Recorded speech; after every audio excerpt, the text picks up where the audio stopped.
Hello বন্ধুরা, আমি ফিরোজ। আজকের এই গভীর রাতে আপনাদের সবাইকে স্বাগত জানাই ভয়ের এক অন্ধকার জগতে। আজ যে ঘটনাটা আপনাদের শোনাবো সেটা কোনো বানানো গল্প নয়।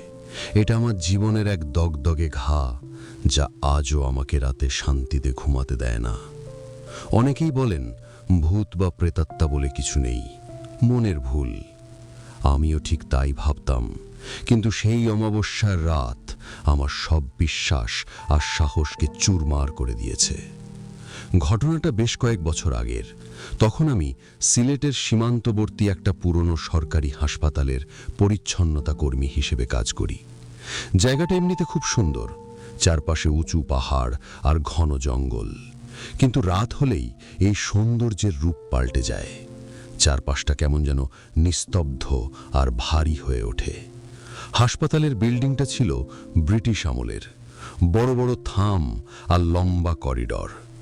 দিনের বেলাতেও ওই হাসপাতালের কিছু কিছু জায়গায় আলো পৌঁছত না। সেদিন ছিল অমাবস্যার রাত। আকাশটা যেন কালো চাদরে মোড়া, একটা তারাও দেখা যাচ্ছিল না। আমার ডিউটি ছিল নাইট শিফটে। হাসপাতালের পরিবেশটা সেদিন অন্য দিনের চেয়েও বেশি থমথমে লাগছিল। ওয়ার্ডের রোগীরাও সেদিন অদ্ভুতভাবে চুপচাপ ছিল। রাত তখন প্রায় 2টো। হঠাৎ জরুরি বিভাগ থেকে আমাকে ডাক পাঠানো হলো। সুপারভাইজার বললেন, মর্গের বেসমেন্ট থেকে একটা পুরনো ফাইল আর কিছু কেমিক্যাল নিয়ে আসতে হবে। সাধারণত রাতে মর্গে কেউ যায় না, আর আমিও একা যেতে ভয় পেতাম, কিন্তু চাকরির দায়, তাই না করতে পারলাম না।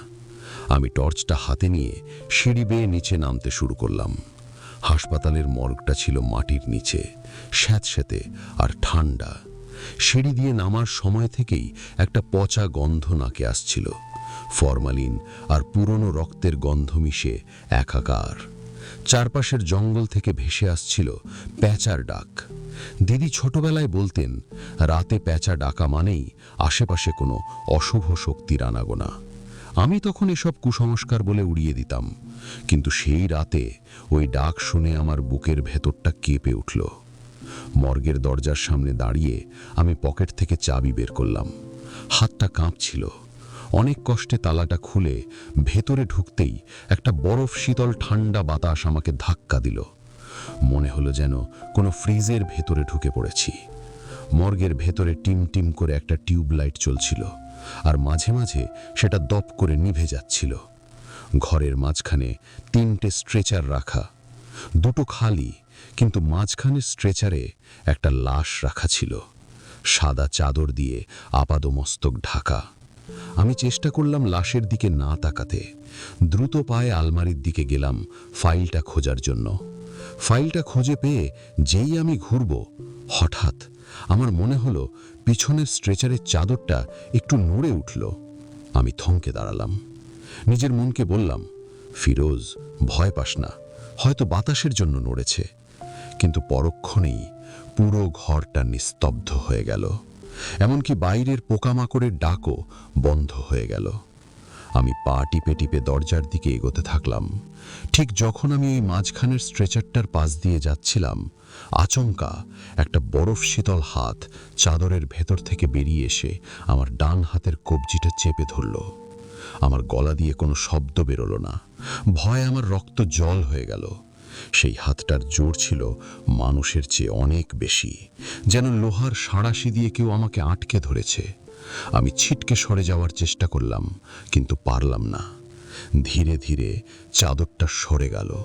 আমি দেখলাম সেই লাশের মুখ, চামড়া কুঁচকে যাওয়া, গায়ের রং নীলচে হয়ে গেছে, কিন্তু সবচেয়ে ভয়ঙ্কর ছিল তার চোখ দুটো। ওগুলো মানুষের চোখ ছিল না। কোটরের ভেতর থেকে 2টো লাল টকটকে আগুনের গোলার মতো চোখ আমার দিকে তাকিয়েছিল। সেই দৃষ্টিতে কোনো দয়া মায়া ছিল না, ছিল শুধু এক আদিম ক্ষুধা। সেটা কোনো সাধারণ মৃতদেহ ছিল না, সেটা ছিল এক পিশাচ। সে হিসিস করে কিছু একটা বলতে চাইল, কিন্তু আমি আর শোনার অপেক্ষায় রইলাম না। জান প্রাণ দিয়ে এক হ্যাঁচকা টান মারলাম। ভাগ্যক্রমে আমার হাতটা ছুটে গেল, কিন্তু আমার কবজিতে তার নখের গভীর আঁচড় বসে গেল। আমি আর পিছনে তাকালাম না, সিঁড়ি বেয়ে ঝড়ের গতিতে উপরে উঠে এলাম। আমার নিঃশ্বাস তখন বন্ধ হয়ে আসার উপক্রম। হাসপাতালের গেটের বাইরে এসে আমি আমার সাইকেলটা নিলাম। আমার তখন একটাই লক্ষ্য, যেভাবেই হোক বাড়ি ফিরতে হবে। কিন্তু আমি জানতাম না, আসল বিভীষিকা তখনও শুরুই হয়নি। হাসপাতাল থেকে আমার বাড়ি যাওয়ার রাস্তাটা গেছে ঘন জঙ্গলের ভেতর দিয়ে, কাঁচা রাস্তা, দুপাশে বড় বড় শাল আর সেগুন গাছ। আমি প্যাডেল মারছিলাম, কিন্তু মনে হচ্ছিল সাইকেলটা কেউ পেছন থেকে টেনে ধরেছে। কিছু দূর যাওয়ার পর রাস্তার মোড়ে সেই বিশাল পুরনো বটগাছটা চোখে পড়ল। গ্রামের লোকেরা বলে ওই গাছে নাকি অশরীরীরা থাকে। আমি চোখ বন্ধ করে ওই জায়গাটা পার হতে চাইলাম। ঠিক যখন আমি বটগাছটার নিচে এলাম, আমার সাইকেলের চেইনটা পড়ে গেল। আমি বাধ্য হয়ে নামলাম, আর তখনই আমার ঘাড়ের কাছে গরম নিঃশ্বাস অনুভব করলাম। আমি ভয়ে ভয়ে উপরের দিকে তাকালাম, আর যা দেখলাম তাতে আমার আত্মা শরীর থেকে বেরিয়ে যাওয়ার মতো অবস্থা হলো। সেই বটগাছের একটা মোটা ডাল থেকে উল্টো হয়ে ঝুলে আছে সেই হাসপাতালের মর্গের পিশাচটা। তার মুখটা ঝুলে আছে আমার মুখের ঠিক সামনে। সেই লাল টকটকে চোখ দুটো জ্বলজ্বল করছে অন্ধকারে। সে অদ্ভুত এক ভাষায় ফিসফিস করে বলল, তুই কোথায় যাবি ফিরোজ? আমি তো তোর সাথেই যাব। তার মুখ থেকে গড়িয়ে পড়া কালো আঠালো লালা আমার কপালে পড়ল। আমি চিৎকার করে উঠলাম, সাইকেল ফেলে দৌড়াতে শুরু করলাম। আমার মনে হচ্ছিল সে আমার ঠিক পেছনেই আছে। গাছের ডালপালার মর্মর শব্দ আর তার সেই পৈশাচিক হাসি আমার কানে বাজছিল। কোনো রকমে আছাড় খেতে খেতে আমি বাড়ি পৌঁছালাম। দরজায় ধাক্কা দিয়ে ঘরে ঢুকে ছিটকিনি লাগিয়ে দিলাম। মা আর আমার ছোট বোন দৌড়ে এলো। আমাকে ওই অবস্থায় দেখে তারা ভয় পেয়ে গেল। আমি তখনও থরথর করে কাঁপছি। আমার কবজির সেই নখের দাগগুলো তখনও জ্বালা করছে। পরদিন সকালে গ্রামের ওঝাকে ডাকা হলো। তিনি আমার হাত দেখে শিউরে উঠলেন, বললেন, এটা সাধারণ কোনো প্রেতাত্মা নয়, এটা একটা পিশাচ যে আমার আত্মার গন্ধ পেয়েছে। তিনি আমাকে একটা রক্ষা কবজ আর হাতে মন্ত্রপুত কালো সুতো বেঁধে দিলেন। বললেন, সাবধানে থাকবি বাবা, ও সহজে তোকে ছাড়বে না। আমি ভেবেছিলাম হয়তো ওঝার মন্ত্রে কাজ হবে, কিন্তু আমি ভুল ছিলাম। বিপদ শুধু আমার একার ছিল না। আমার ভুলের মাসুল দিতে হলো আমার সবচেয়ে প্রিয় বান্ধবী লতাকে। লতা ছিল গ্রামের সবচেয়ে সাহসী মেয়ে। ও আমাকে বলেছিল, চল ফিরোজ, আমি দেখব তোর পিশাচকে, ও সব কিছু না। কিন্তু লতা জানত না, সাহসিকতা দিয়ে সব অশুভ শক্তির মোকাবিলা করা যায় না। লতা আমার ছোটবেলার বন্ধু, গ্রামের দুরন্ত মেয়ে। ওঝার দেওয়া কালো সুতোটা আমার হাতে দেখে সে অবজ্ঞার হাসি ফেলল। বলল, ফিরোজ, তুই আজকাল বড্ড ভীতু হয়ে গেছিস। শহরের ডাক্তাররা এসব বিশ্বাস করে না। চল, আজ রাতে আমি তোর সাথে থাকব, দেখব কোন পিশাচ তোর ক্ষতি করতে আসে। আমি তাকে অনেক বারণ করলাম। বললাম, লতা, আগুনের সাথে খেলিস না। কিন্তু লতার ওই এক জেদ। সে বিশ্বাস করত মানুষের চেয়ে বড় কোনো শক্তি নেই। সেদিন সন্ধ্যায় লতা আমার ঘরের বারান্দায় একটা মোড়া পেতে বসল। তার হাতে ছিল একটা মোটা লাঠি আর টর্চ। মা আর বোন ভয়ে ঘরের ভেতরে দুরু দুরু বুকে দোয়া পড়ছিল, আর আমি জানালার ফাঁক দিয়ে লতার দিকে তাকিয়েছিলাম। আমার মনের ভেতর তখন কু ডাকছে। রাত গভীর হতে শুরু করল। গ্রামের নিস্তব্ধতা ভেঙে মাঝে মাঝে শেয়ালের হুক্কা হুয়া ডাক ভেসে আসছিল। রাত যখন প্রায় ৩টে, হঠাৎ করেই পরিবেশটা বদলে গেল। প্রথমে শুরু হলো কুকুরদের কান্না। আমাদের বাড়ির পোষা কুকুরটা, যে কিনা লতাকে খুব ভালোবাসত, সে হঠাৎ লতার দিকে তাকিয়ে অদ্ভুতভাবে গোঁয়াতে শুরু করল। তারপর লেজ গুটিয়ে ঘরের পেছনের অন্ধকারের দিকে পালিয়ে গেল।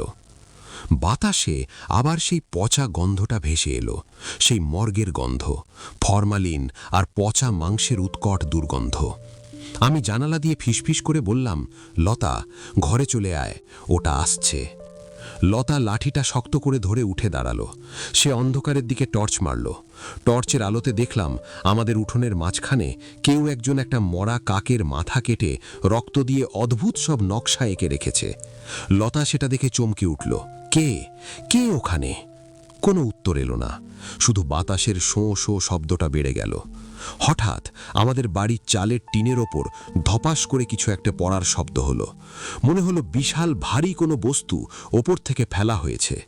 লতা ওপরের দিকে তাকাতে যাবে, ঠিক তখনই সেই ঘটনাটা ঘটল।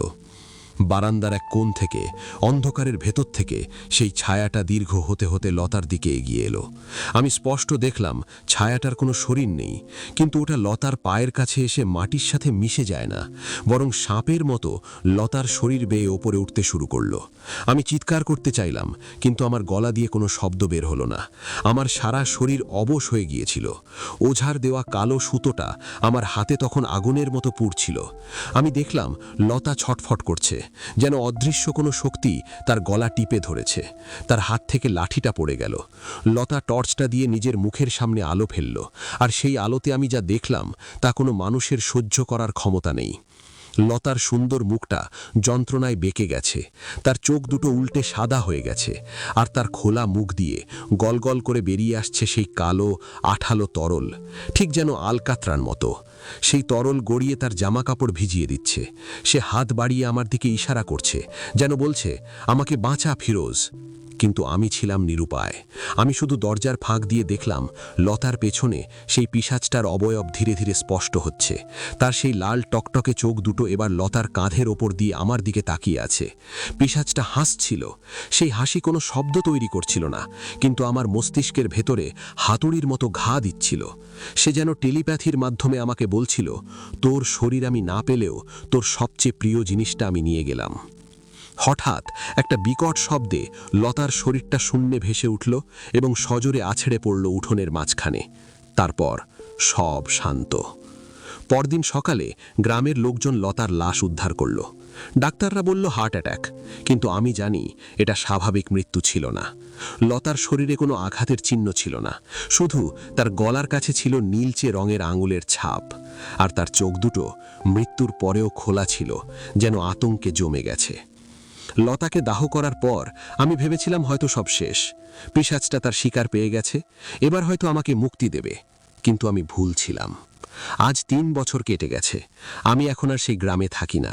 চাকরি ছেড়ে শহরে চলে এসেছি। একটা ছোট ফ্ল্যাটে একা থাকি, কিন্তু সেই পিশাচ আমাকে ছাড়েনি। এখনও প্রতি অমাবস্যার রাতে আমি আমার ফ্ল্যাটের বন্ধ জানালার বাইরে টোকা খাবার শব্দ পাই, খট খট খট। যখন সাহস করে পর্দার ফাঁক দিয়ে বাইরে তাকাই, রাস্তার ল্যাম্পপোস্টের নিচে সেই ছায়াটা দাঁড়িয়ে থাকে। কিন্তু এখন আর সে একা নয়, তার পাশে দাঁড়িয়ে থাকে আর একটা ছায়া। সেই দ্বিতীয় ছায়াটার চুলগুলো এলোমেলো, আর সে আমার দিকে তাকিয়ে থাকে। আমি জানি ওটা লতা, আমার প্রিয় বান্ধবী লতা, যে আমাকে বাঁচাতে গিয়ে এখন সেই পিশাচের দাসে পরিণত হয়েছে। মাঝে মাঝে গভীর রাতে যখন আমি ঘুমানোর চেষ্টা করি, আমার কানের কাছে লতার গলা শুনতে পাই। সে ফিসফিস করে বলে, দরজাটা খোল ফিরোজ, বাইরে খুব শীত, আমাদের ভেতরে আসতে দে। আমি কানে বালিশ চাপা দিয়ে বসে থাকি। আমি জানি একদিন না একদিন আমার ধৈর্য ভেঙে যাবে। একদিন হয়তো ভুল করে আমি দরজাটা খুলে ফেলব, আর সেদিন মর্গের সেই পিশাচ আর লতা আমাকে তাদের জগতে নিয়ে যাবে। সেই দিনটার অপেক্ষাতেই হয়তো আমি এখনো বেঁচে আছি, নাকি মরে গেছি কে জানে।